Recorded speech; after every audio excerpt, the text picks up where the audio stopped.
Hi, so this is Kevin Cruz, your agent. Ito na yung aking buyer, si Sin. Ayan, bubuksan niya yung kanyang bahay. So welcome home, Sin, sa iyong munting bahay. Ayan. So ayan, congrats. So ito yung bahay niya. Napakalapad, no? Kahit mag-tumbling-tumbling kayo. Ayan, akit ako dito. So ito yung second floor, provision for 2 bedroom. Meron na siyang naka-ready for installation. Kunyari mag-aircon kayo. At saka dito sa isang, yan. Turo ko ha. Ayan. Yan yung isa. Then dito yung isa.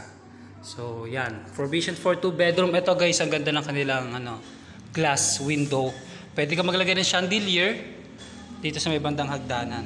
Tapos pagbaba mo dito, ito na yung kwarto. Ito na yung sa sala. Ito yung sa kusina. Ayan guys, sa kusina. Ayan. So ganyan, kusina. Meron na siyang mga saksakan.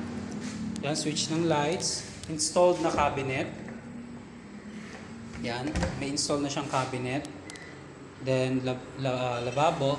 Then sa faucet. Tapos ito yung sa CR niya guys.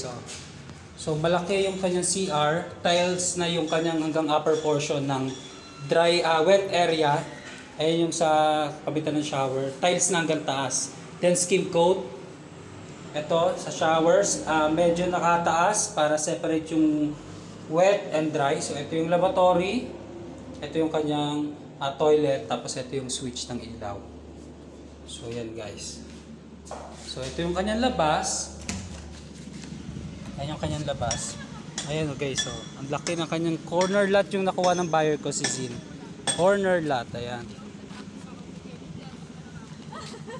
Corner lot yung sa kanya. Ayan, ito yung bahay niya. Ayan, ito yung kanyang bahay. Ayan, corner. Kanto. Tapos ito na. Then ito na yung bahay niya. So ito lang guys ang update. Congratulations sa akin buyer. Salamat.